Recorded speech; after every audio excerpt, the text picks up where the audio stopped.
Today's focus is the DAU Sandbox featuring a TLA and competency-based learning demonstration.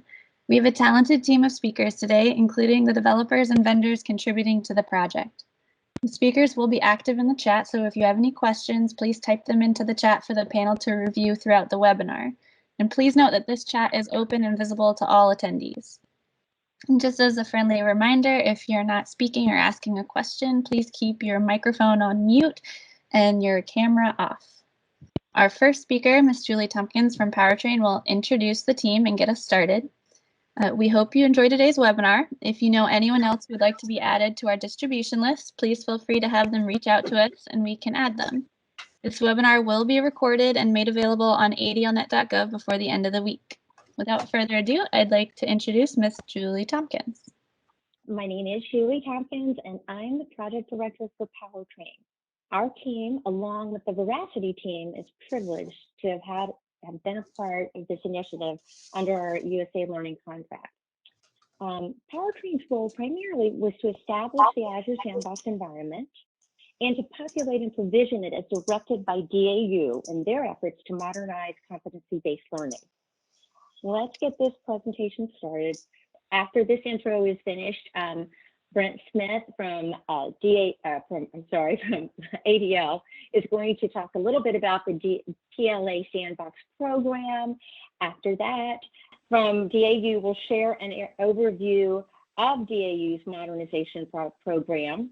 Lastly, Jono Poltrack and Rob Chadwick from Veracity are going to take you on a technical journey through the DAU Sandbox.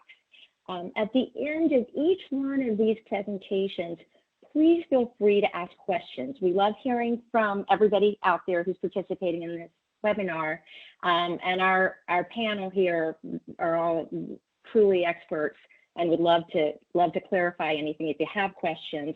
And then I know that Liz mentioned this, but a recorded version of this webinar is going to be available, and we really encourage you to go back in and review the links that Brent put in to give you some background and to look at the slides to get the most from the work that has been accomplished.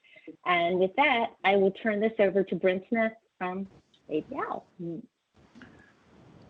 Good deal. I'm going to go ahead and share my screen.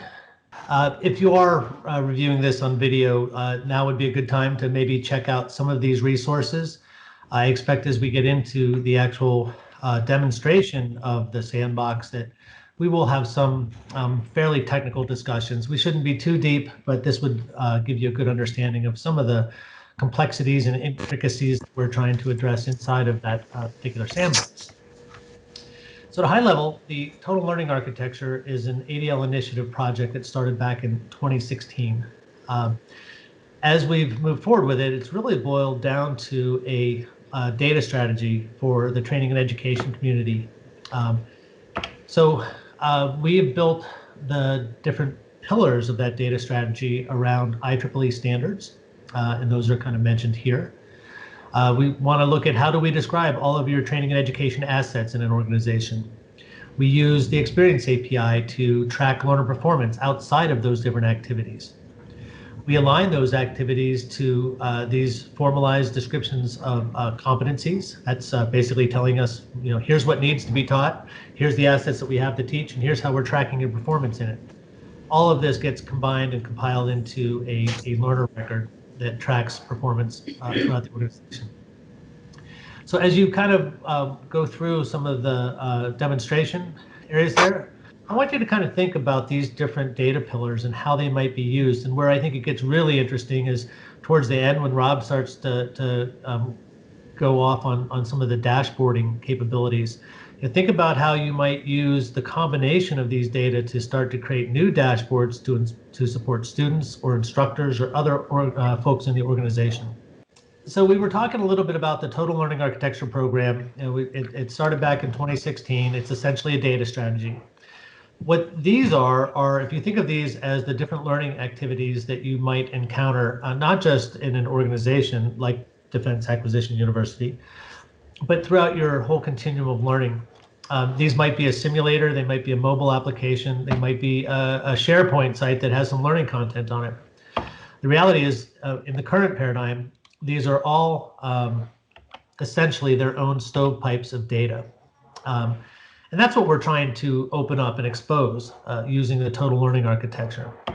So now if we push those to the edge, what we essentially do with our total learning architecture is we start to roll this up into more meaningful information. So at the learning activity area, we collect a whole lot of learner performance data. At key milestones, we start to roll that up into something we call a transactional LRS, and you'll see that here in a little bit. But there's other infrastructure systems that are needed, such as competency management systems or course catalogs. It can be a whole bunch of different things. Oh, I'm going the wrong way, my bad. Eventually, all of that rolls up into kind of an organizational data store. We often call this, the connectors to the data fabric. There's the data fabric. There's other infrastructure that's needed to be able to make this all a reality. Essentially, we roll a lot of this information up to the enterprise so that we can start to distribute this back to other connected organizations. In this way, things like learner data from DAU might be able to propagate up and then back down to the Army or the Air Force or Defense Health and other areas there. Being that our sandbox, our TLA sandbox, is a representation of the TLA, our sandbox is very similar here. To the point where this is our DAU sandbox, and that's the purpose of this webinar today, is to really kind of get into the weeds and talk about how the DAU sandbox is implemented and utilized. So with that, I think it's a good time to pass it over to Phil. Thank you, Brent. My name is Phil Abi-Najm. I'm with DAU and the User Experience Director. I'm actually one of a number of individuals that is involved with a number of the ADL-related projects that they're sponsoring. So today we're going to talk a little bit about the DAU Sandbox and DAU's transformation that we're currently undergoing.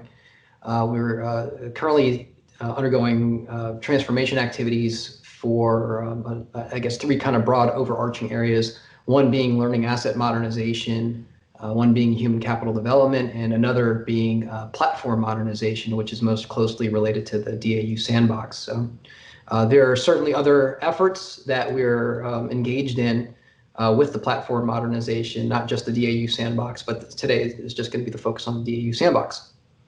So the platform modernization, as the bottom four initiatives highlights right there. I'm not going to go through all 12, but it serves kind of as, in my sense, the kind of like a force multiplier for the preceding 8 bullets that are above it. And so while there are not necessarily like any predecessors to any of these initiatives, they're all kind of all being worked simultaneously right now. I do see that having a more enhanced platform and focusing on some of the goals of the platform modernization will tend to lead to better results for some of the other initiatives as well.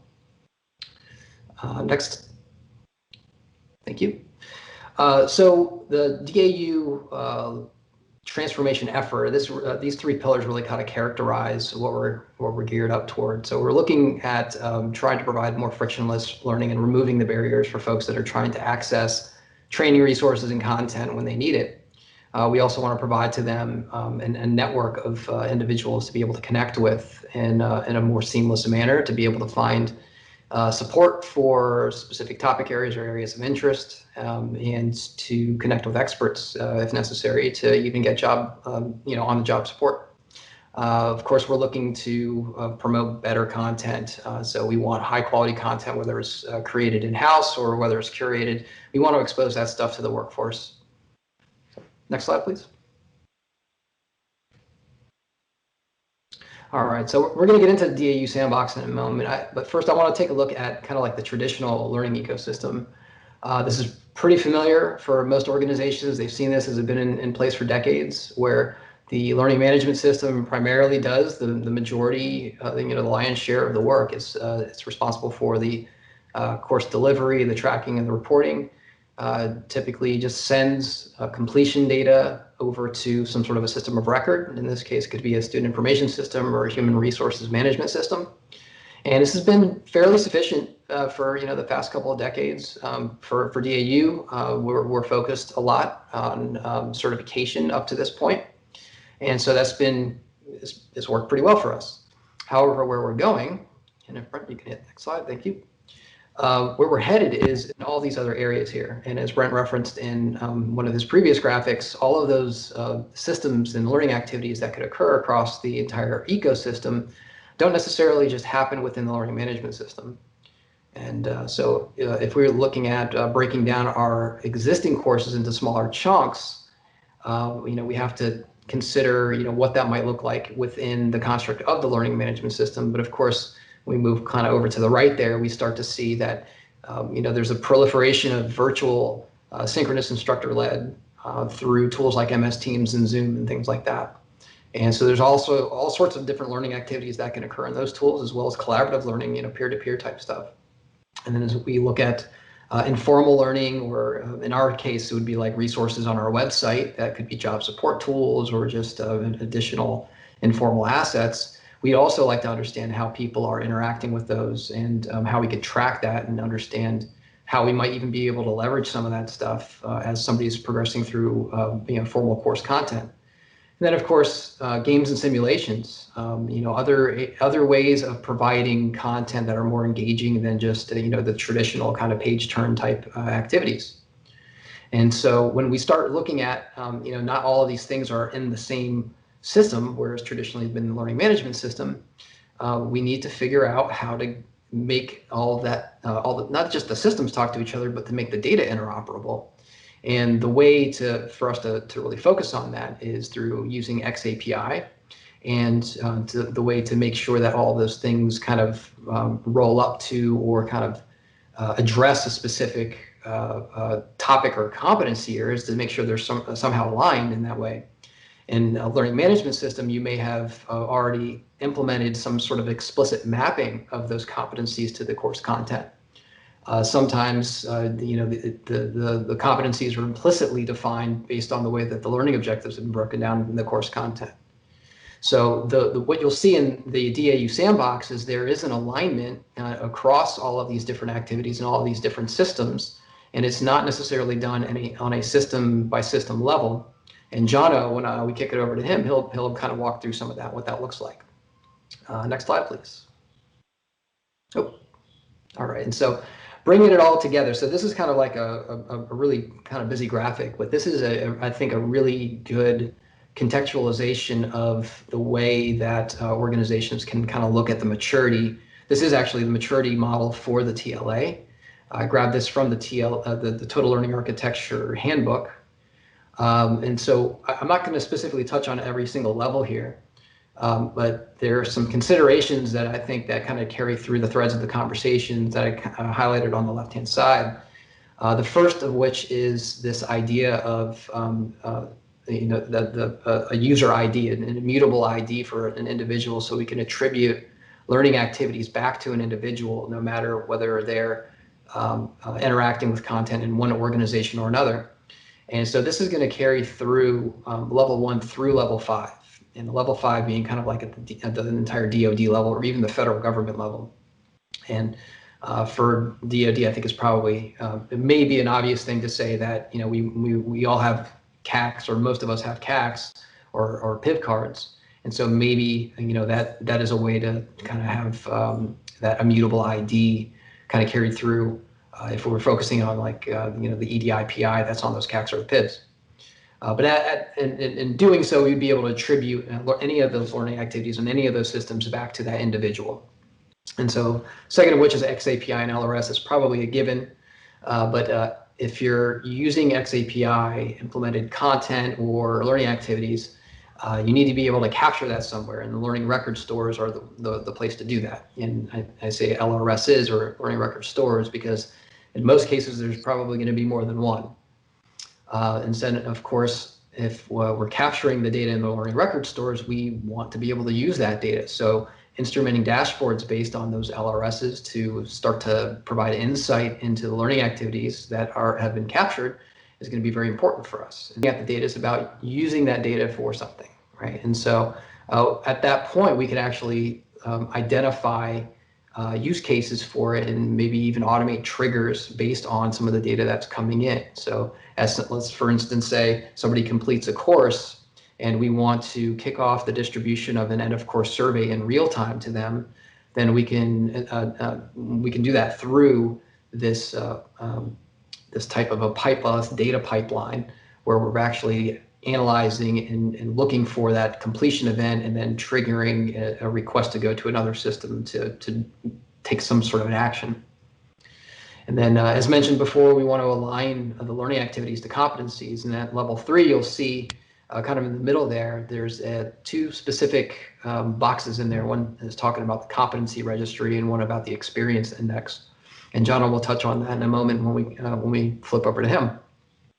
And then interoperability, this kind of goes without saying, I guess, is that everything that we're looking to do here is about being interoperable.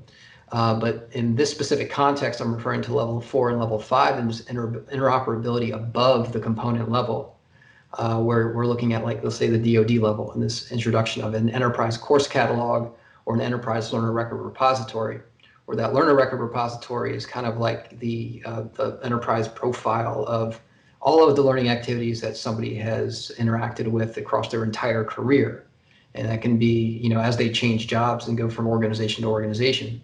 And the enterprise course catalog being a system where it would essentially expose all of the learning experiences available at any of the components or the commands, any training that's just available within the DoD, provides an interface to find that, to be able to register for, and to begin to interact with it.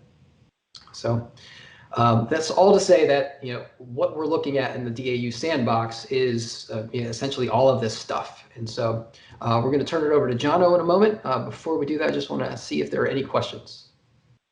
So hi, I'm Jono Poltrack with the Veracity team. We worked with PowerTrain on the TLA Sandbox, specifically around the LRS and the learner record a little bit. I'm going to actually talk about the whole thing, though, about how the data flows through the whole thing. I like to start with this picture. I can get a bit technical. I know that. I'm still going to get a bit technical, but I'm going to try to kind of chunk this together in little pieces so that by the end, this big picture makes sense and you understand all the little pieces and all the lines. But what we're going to do is actually we're going to go ahead and zoom in first on the left-hand side where it says Learning Systems. So this piece. And specifically, we're really going to just focus at the very top there, the USALearning LMS and the noisy LRS. So I also want to just point out quickly that a lot of these things that I'm going to show are production systems hooked together, working in this TLA environment. And in some cases, we've built some things for the purpose of this sandbox just to fill a particular role. And I'll point out where, you know, there are some things that could use a little bit of work on the UI or need a little bit of maturity for the final system.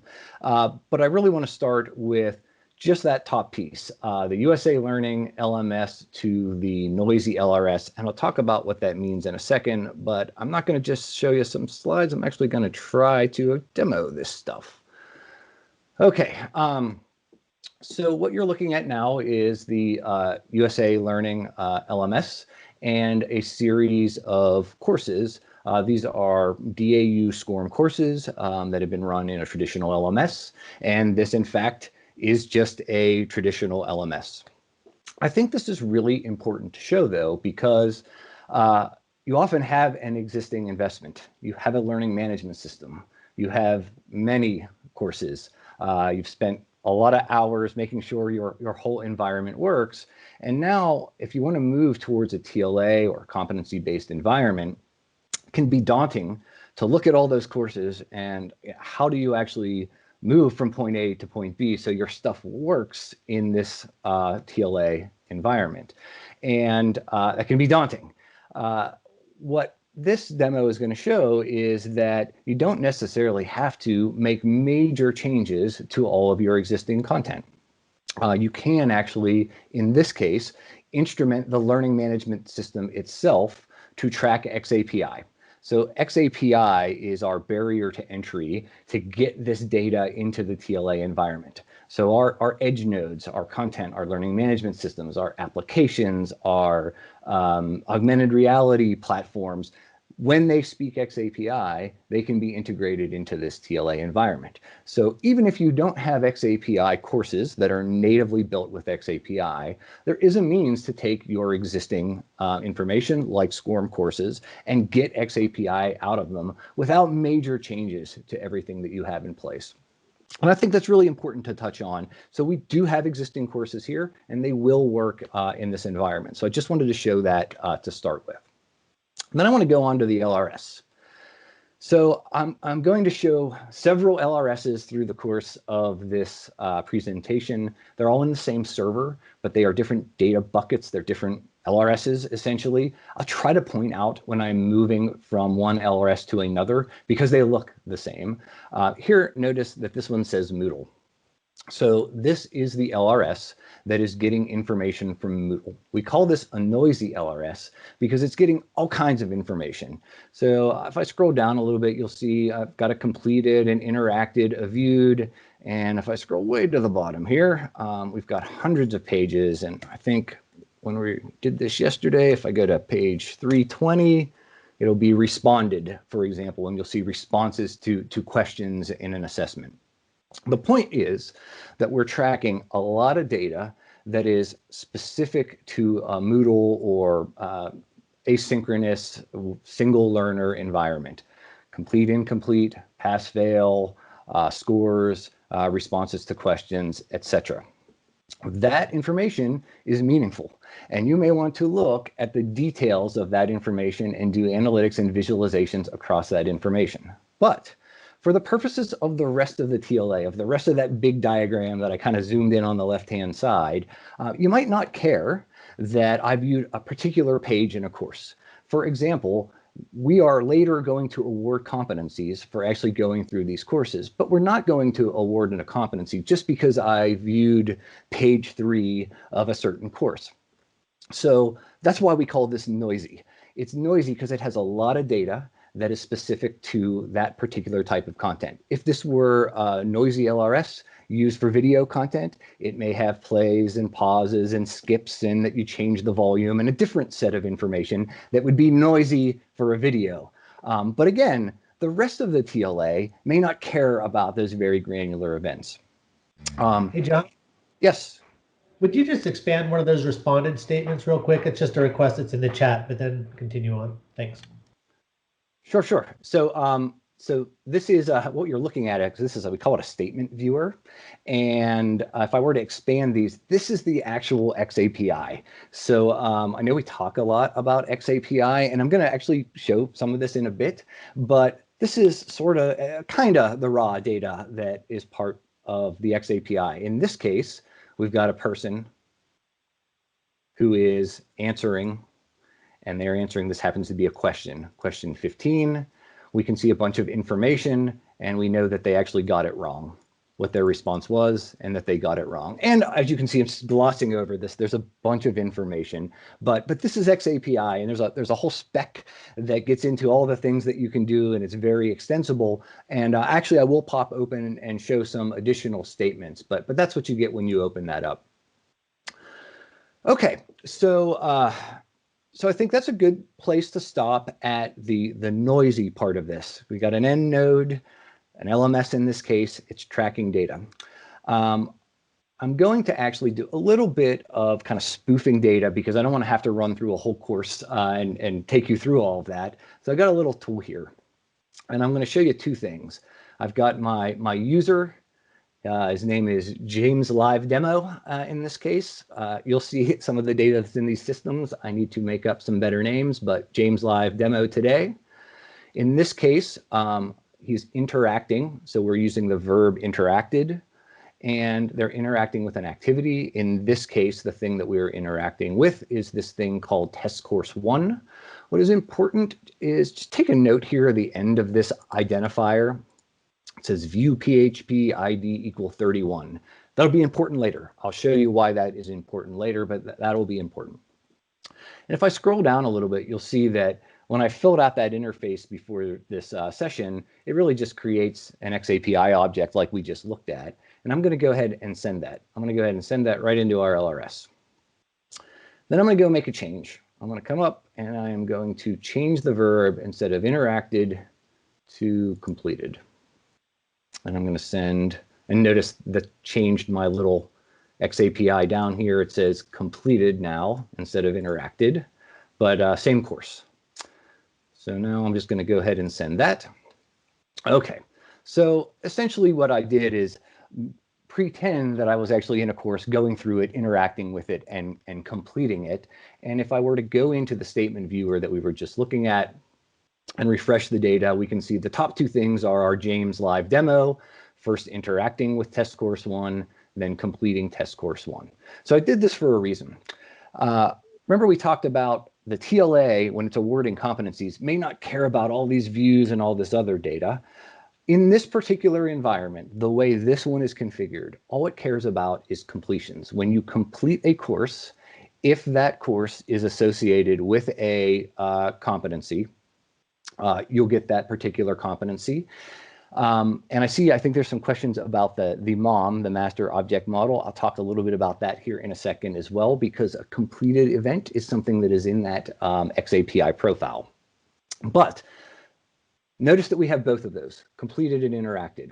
Now I'm going to pull up that initial diagram that we had quickly, and I'm going to step through to the next thing, and I'm going to show the next TLA core component.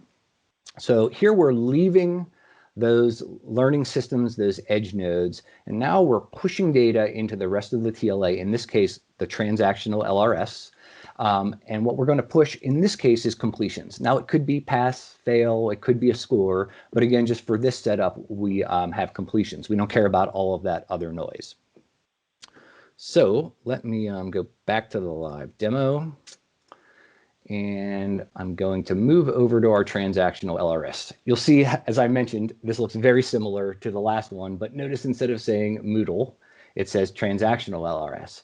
And if I scroll down, you'll notice that my statements all say completed. Well, that's because our between our noisy LRS and our transactional LRS, we have a component that looks for things the TLA cares about, in this case completed, and it forwards it on to the transactional LRS. It also ignores everything else. So that interacted data, notice it's not in here. Here's our Thomas dry run. He completed test course 1. We don't have information about him interacting with test course 1 because now we're in the TLA core environment and we don't care about interactions. We only care about completions. I'll point out one thing real quickly. If we actually open up this completed statement, I know we showed you this before, but our James live demo completed, and then this is that activity again, view PHP ID 31. And we don't know much else about it. We don't know what this thing is. We don't know if it was successful. We don't know anything other than James live demo, the verb completed, and a particular activity. When we look at that same statement that was moved over to the transactional LRS, we know a little bit more information. The first thing is we actually identify this object, this course, as a TLA activity. So now we've changed the statement a little bit so that the TLA knows what we're talking about. This is an activity, it's not an assessment. Also, we know that it's completed and we know that the success was true, was successfully completed.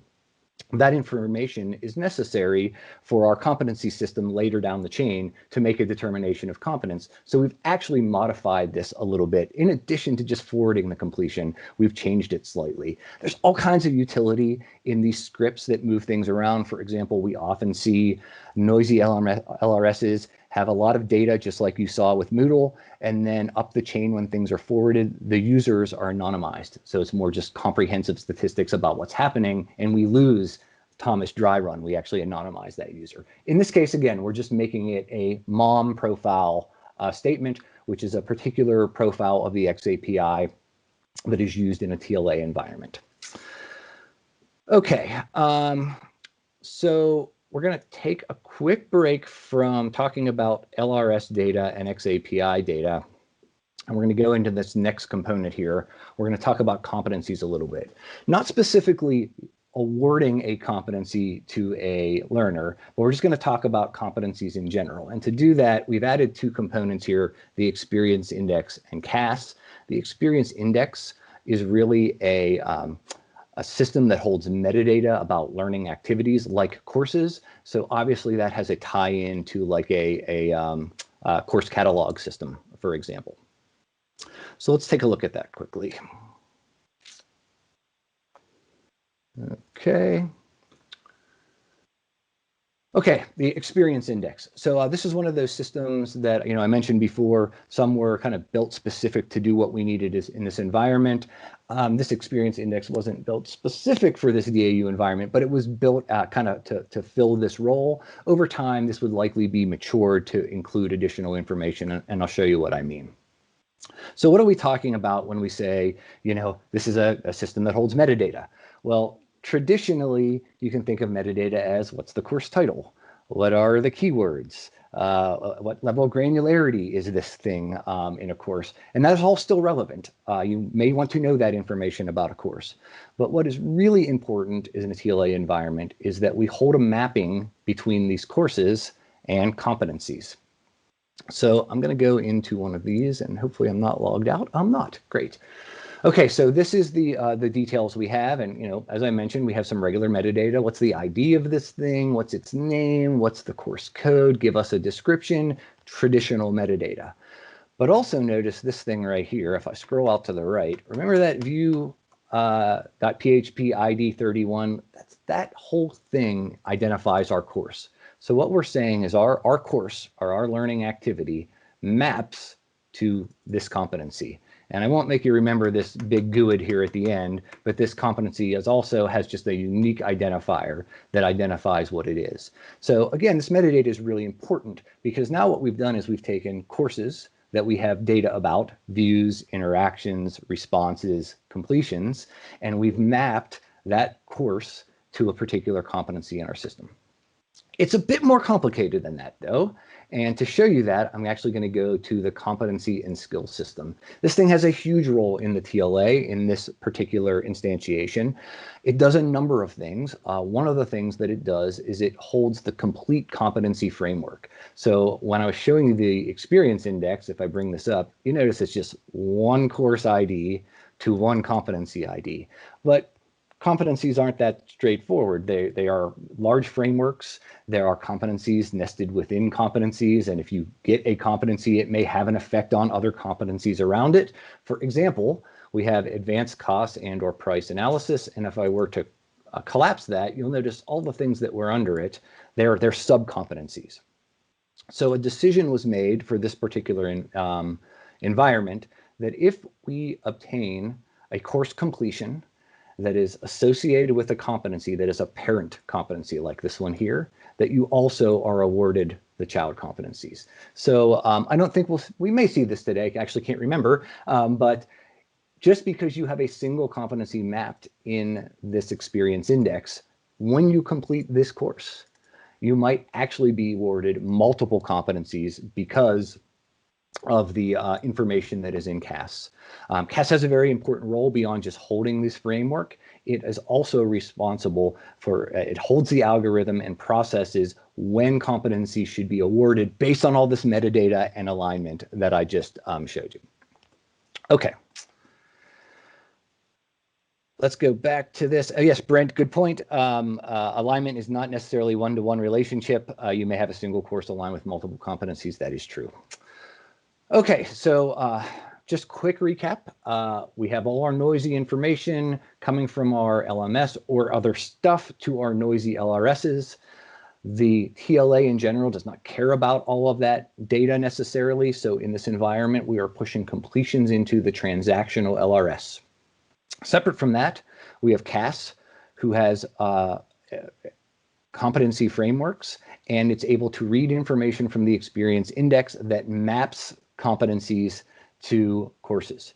So now what we're going to see is that CAS has the ability, because now it knows the competencies, it knows how they are related to courses, and it knows who is completing courses. Therefore, it can actually award competency, or it can assert competency.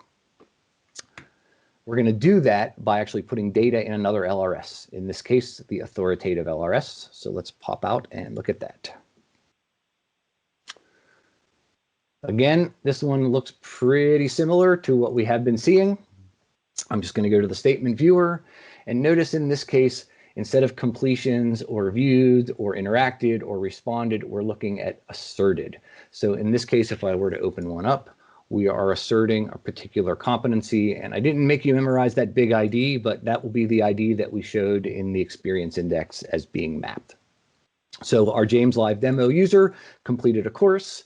That course completion was pushed to the transactional LRS. That information then goes to CAS. CAS says, oh, that competency or that course completion is tied to a competency. Let me award that competency. And now you're looking at a record of that competency being asserted. Now, what's the role in this environment of this authoritative LRS?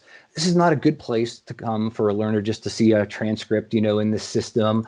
But what this is a record, a stream over time of these competency assertions. So for example, if there's something that you have to do every year, complete a course to re-up a competency because of a particular decay function, well, you would actually see that over time. So this is all of the information over time. The data in here is immutable, so you see all of those records over time. But what might actually be more useful in a lot of cases is I just want a snapshot. I want to see this user, what they have now, what courses have they completed, and what competencies do they have. So we have a system that will do that in our environment. And let me pull up my diagram. Okay, so we were showing this authoritative LRS. In addition to pushing that competency to the authoritative LRS, we're also going to push it to a learner record system. By the way, this is one of those systems that was built particularly to serve this purpose in this environment. You'll see that it needs a little bit of work to actually mature into a full learner record system. So let's take a look at that.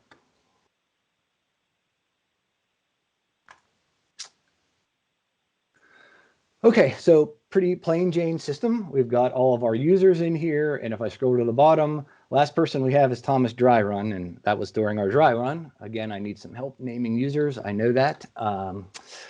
Let me just refresh that page and come down, and we can see now that we have James Live demo, because as we've gone through this demonstration, he completed the course.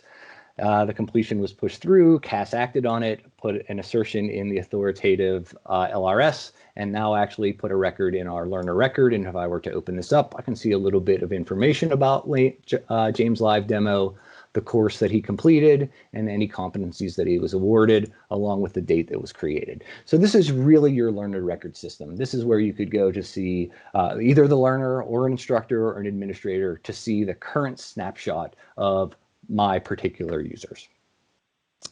Okay, so I'm going to pop back to this real quickly and move one more. So here was that big diagram. Notice Keycloak and TLA portal popped up. Those are two systems that are also used. They were used throughout this demo. They really provide identity, a single sign-on, and that portal is basically a bunch of links that get us around to these systems so we don't have to remember where they're at. But that being said, I know this was a big diagram, and I know I got a little bit technical and opened up xAPI statements, but hopefully walking through that step by step, you see it's actually not as intimidating as it looks. Two other points quickly before I turn it over. Point one, this particular configuration just sends completions. All the TLA cares about is completions. Now that this all works and the data flows correctly, changing that to use pass-fail or a particular score, I wouldn't say it's trivial, but making this all work together was really the hard part. And now extending the business rules on how competencies are awarded, it's much easier to do that type of thing now that this whole network is in place. Second of all is, I just focused on moving data around. We moved this from here to there. Now it's over here. Now it's in this system. And yeah, that's cool. And it is definitely neat to see competencies awarded automatically based on what I'm doing in a traditional course in a learning management system that hasn't been changed at all. But really, what you want to do with this is use the data. Analytics, visualizations, recommendations, et cetera, et cetera, et cetera. That list can go on and on and on. So with that, I'm actually going to turn it over to Rob Chadwick, who will talk a little bit about what you may do with the data that is actually in a system like this TLA system. Okay, hi everybody, this is Rob with Veracity. I'm the lead engineer of the LRS project. And I'll tell you a little bit about what we've been doing with the data once we've captured it. We've talked a lot about complicated and sophisticated architecture that captures all this information and then generates assertions about what competencies different users might hold. Let me show you a little bit about what we can do with all of this data that we've captured. So what we're looking at right now is the noisy LRS. The TLA architecture here includes an integrated dashboard and analytics platform that's built into each of the LRSs that contain data. And so just like John had described, we have noisy, transactional, and authoritative data and LRSs. We can kind of create visualizations and analytics at each of these levels. I'll show you some of the default out-of-the-box stuff just very quickly. And then I'm going to do sort of a live little exercise right here with you, which I think will be fun. Out of the box, the analytics package includes some exploratory visualization tools, things about, how's the data set changing over time, what's happening, what are the most frequent courses, ADL Tester 2 and Tester 4 and Tester 5. These are the people who are kind of moving through the content most in the time range that's specified anyway. You can pick a time range up here. For whatever reason, most of the data is generated on a Thursday. I can actually tell, since we run sort of a data simulator, that it got run twice one day. You can see the spike here. It runs about 5,000 data points per simulation. And one day it got run twice, which is why you see a big spike on Thursday. That day must have been a Thursday. At this level, the system is exploratory. We just kind of look around and see what there is to see. Like John mentioned earlier, a massive number of the data points are just views, but I can filter those out in some of these visualizations to get a relative spread of completions versus registrations or what have you. At the exploratory level, we can poke around and see what's interesting, but DAU also posed to us a couple of specific questions that they would like to see answers to. So we can use the integrated tooling to kind of build out a custom dashboard. Let me go to using the chart builder. We kind of built this in a couple of different ways, and as a way to sort of exercise the different pieces that are available within the system. We can compute things like top 10 most frequent objects by verb. So, what is getting completed the most frequently? And actually note, if I go to edit, you have to look and see which verb we're talking about. I do want to note that a verb is, here we're looking at completions. A verb is it's like an event type, where failing a course is an event or passing a course is an event. And in our case, we have this concept of sort of completing the course successfully or unsuccessfully. That's an event.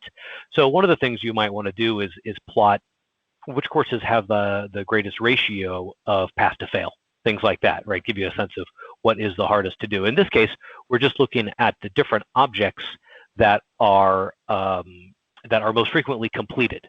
And we can see test course 1 followed by this heptachord quiz, launch course. There's a bunch of different data in here. It's not particularly relevant. I also have a couple of different, I noted somebody earlier asked about the responded statements that you see inside of the data set. And that's just someone in the learning management system interacting with some questions on a quiz or what have you. But I went ahead and I kind of pulled up the question report for those because it came up earlier today and I had half an hour of downtime while John was doing his part.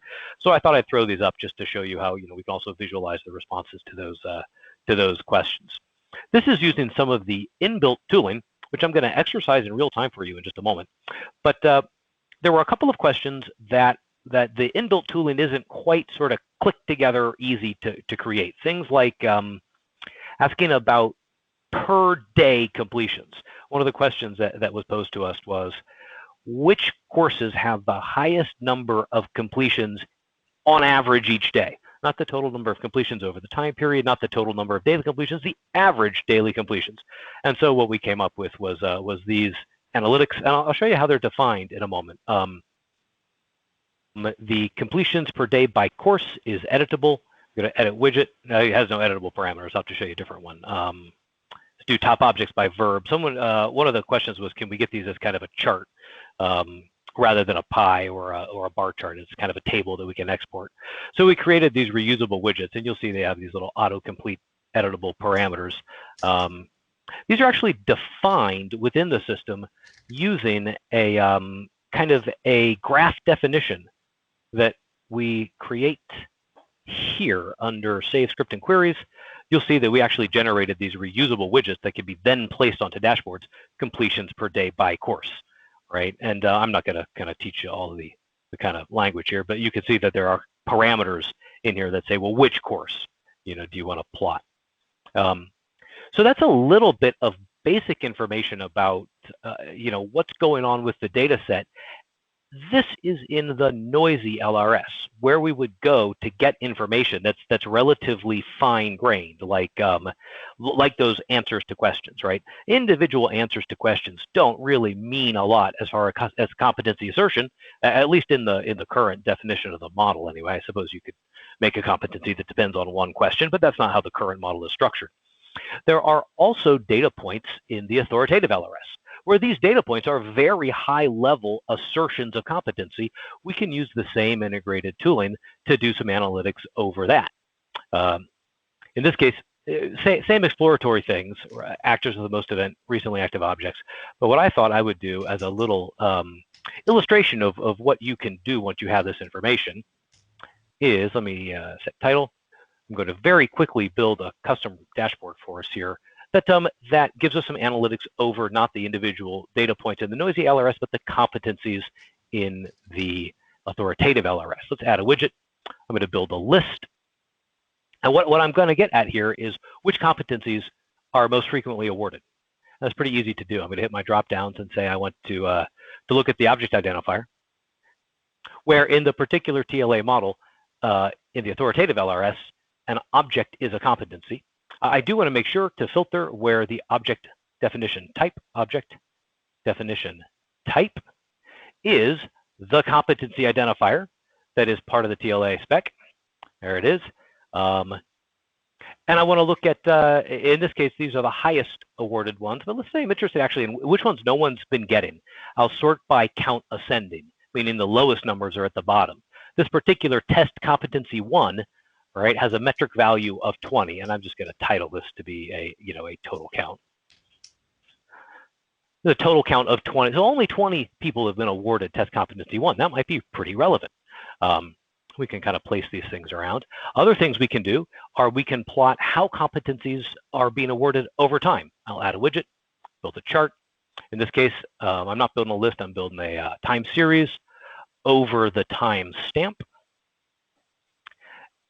And let's see if we can't match statements where the object ID, well, let's do the object name so it looks pretty. The object name in English is submarine operator, right? So how frequently are people being awarded the submarine operator competency? Well, it looks like most people got it right around the end of January.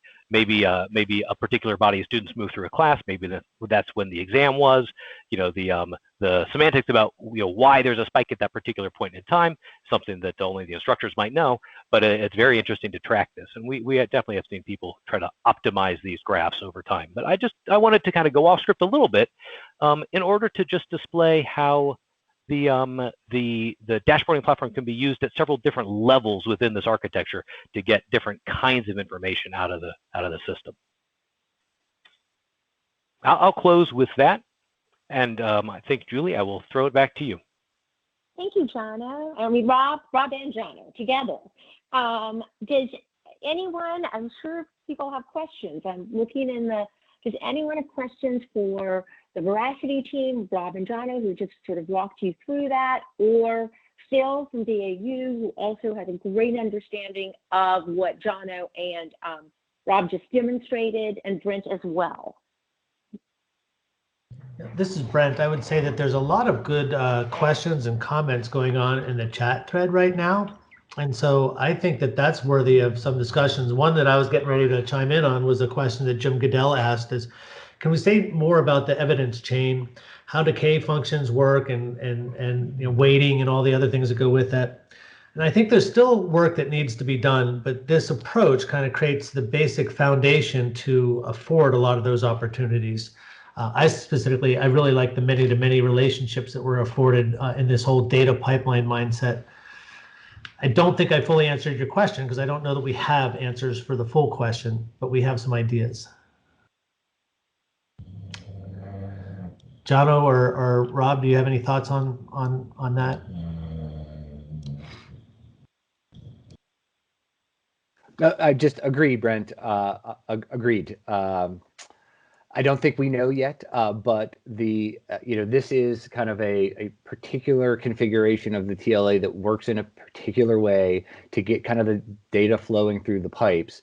But now extending out to do some of those additional things, should be possible. Yep, there you go, Jim. Yep.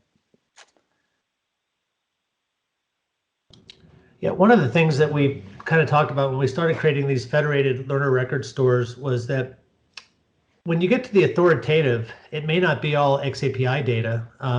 It might be that you need to prove that you paid all your tuition and the bursar doesn't have any debt for you before you receive your diploma, like you would at an academic institution. So there are other things that would go into the validation and verification that you can confer that credential in the authoritative LRS. So I think that's one of the things that I was going to mention to, I think it was Omar earlier, but he may have already taken off. No, pretty much still here, but thank you so much for carrying on. Yeah, the AI-based recommendation system, we're all for having one hooked in there, but we have been focused on the data foundation, and that's kind of what we're going to continue to focus on, as well as adoption of the different standards that are out there.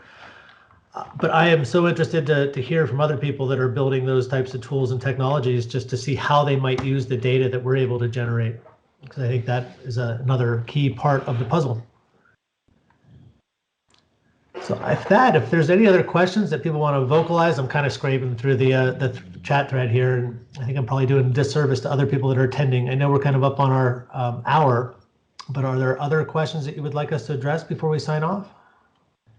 So is the sandbox approaching a public release? So we have an ADL TLA sandbox. I would call it almost a program where we have multiple DoD stakeholders that are interfacing or integrating with the TLA sandbox. The DAU sandbox is one of those and is probably in development as some of these others are. But the TLA sandbox as it stands right now, if you are please reach out. We can show you what we have and get you some access. So one of the comments that Sage has put out there, I can't foot stop that enough, that we're trying to move away from having a single state manager. Everything you saw here, all the mom verbs that are going out there, they really revolve around the learner. And so the learner is the only thing that's guaranteed in a learning activity. We don't know what systems an organization is going to have. And so we tried to create these mom verbs are loosely based off of the CMI-5 specification, but that helps all these other systems start to understand where they're at in that learning life cycle and what they've done. So the different specifications, boy, we've got a lot of stuff, and some of those links that we included in the front matter that take you to the 2019 report. Certainly the ADL website under resources, we have a bunch of links to the different standards that we're working and advocating for. But yeah, I think that over time, we want to continue doing a lot of work with DAU and helping building, acquisition guidance. We have a policy 1322.26. It's a DoD that helps guide some of this as well. But there's thinking about the standards up front, and more importantly, thinking about the data strategy before you start, doing a modernization. Those are all pretty important things. So Brian, the front matter will be. You'll have to wait for the video for that, I imagine, because we're right at time for this. There's a lot of good webinars on deck too, I might add. Yeah. All right. Well, if that is all that you see, Brent, then I think we are good to wrap it up right at the hour. All right. I just want to say thank you to all of the speakers, and thank you to everyone for joining. Speakers, do you have any last words you want to say to everybody before we sign off? I will say that I don't think I did justice to all the comments and threads that are in this chat, and so I will try to go through there and come up with more informed responses to some of these, and maybe there's a way that we can get those out to folks. All right. Thank you. And stay tuned. Our next webinar will be on March 17th, and it will be focused on CMI-5. So thank you to everyone who attended. All right. Have a good day. Thanks for your time, everybody. Reach out if you have any questions.